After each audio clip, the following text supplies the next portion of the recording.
My coaching philosophy, as it's evolved over the past 10 years, is to work with people in their comfort zone.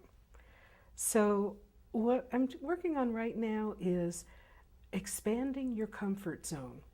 And to me, this is a different approach from what I was trained to do as a coach and what for many coaches I know do. I believe that people should grow their lives and make them bigger and more wonderful and face new challenges. So comfort zone doesn't mean, sit on your sofa with one of those snuggy things or something like that. It means go out into the world, do big things, do wonderful things, do great things. Just why not prepare yourself first before you do these things? So you know how there's a lot of coaching out there right now that says, feel the fear and do it anyhow. I'm saying, why? Why do you need to be afraid? Why do you need to kind of wallow in your pain, be miserable?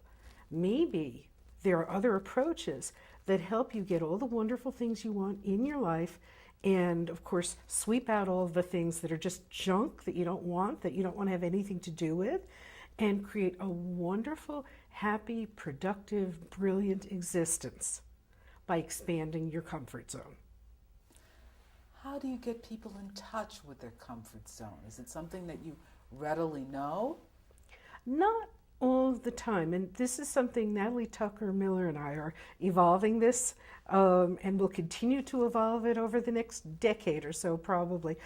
People come to coaching with a need or maybe a not quite expressed need. And so your discussion with the client, or my discussions with my clients about what they need, helps me discover what their current boundaries, I'm going to say, of the comfort zone are, and at the same time, what's already in their environment that's making them uncomfortable, unhappy, that they'd like to get rid of. Right. So we have that discussion first, and maybe sometimes there are possibilities that are just inklings in their mind and they're thinking about them, but they don't realize they're thinking about them yet. You're clearing out the clutter. We're clearing out the clutter. That's exactly a lot of it, because your comfort zone clearly is going to be beautiful and amazing and free. So you can't have all this junk, and whether it's old junk from earlier in your life or it's current junk about how you're thinking, it's got to go. How do you work with people? Well, of course, it varies a lot, but let me give you an example of a client of mine, an executive coaching client, who was in an unusual position in their organization, where they were being offered a promotion that would have jumped them 2 levels from their current job. And this individual was very uncomfortable with that idea, didn't feel ready for that position, was able to justify that in such a way that it was very clear to me as a coach that this was not some reluctance, some self-esteem issue, something like that, But the person said something that was very significant to me. They said, I've never asked for a promotion before. I've always waited to see what would come to me. And I realized this was really a pivotal point in this person's career. And so we talked a lot about what the possibilities were and what would be comfortable and what was possible, and where this person could go from there. They were able to go to their boss and discuss exactly their dream job, the job they did want, not the one that they were potentially being offered. Got offered the dream job, and when I went back for my next appointment, out of the office comes almost a totally different person. This individual had grown. It was like they were taller, they were confident, they were so full of themselves. And they said to me, I never would have been able to even think about this without you.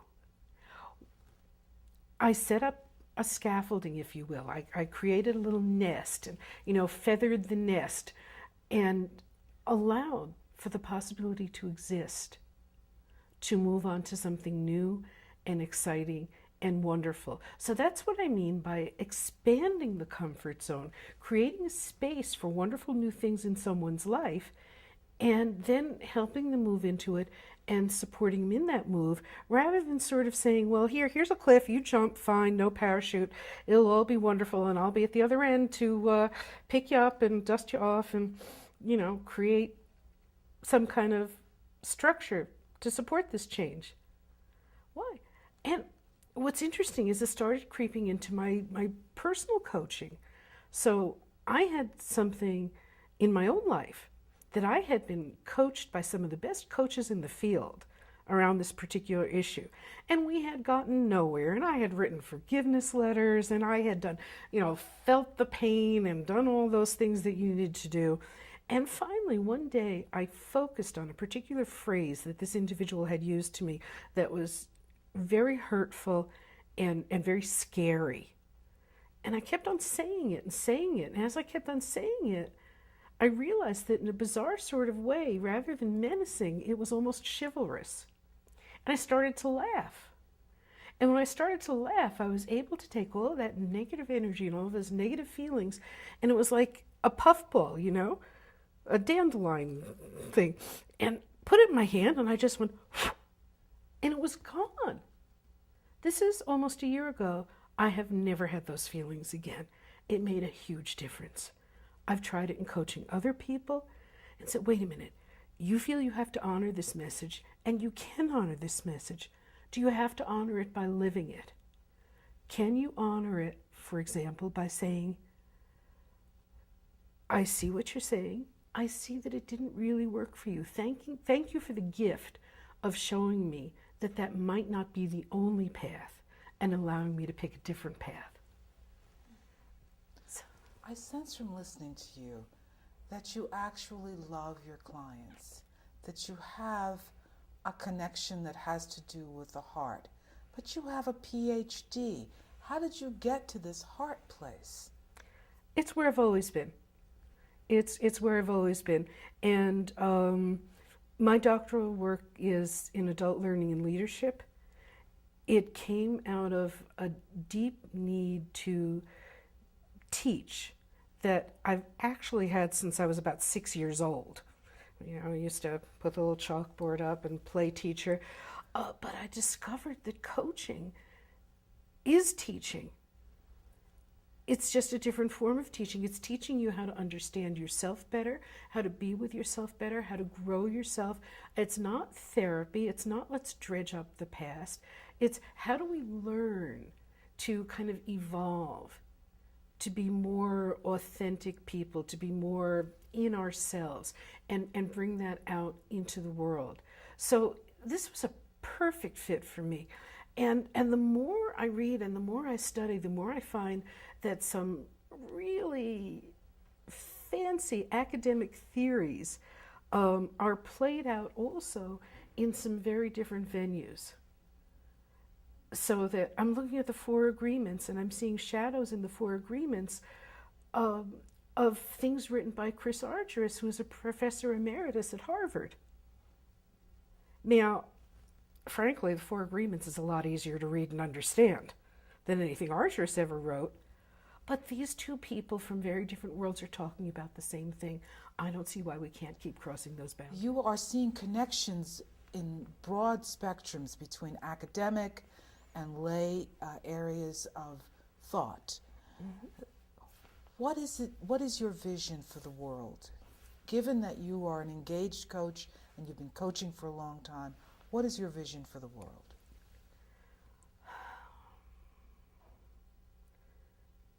That's a really interesting question. I would have to say that my vision for the world is that person by person, group by group, we can help people really become who they were meant to be. If people can become who they were meant to be, I think that we wouldn't be fighting stupid wars. We wouldn't be putting ego and greed before everything else. And we would still have everything we want.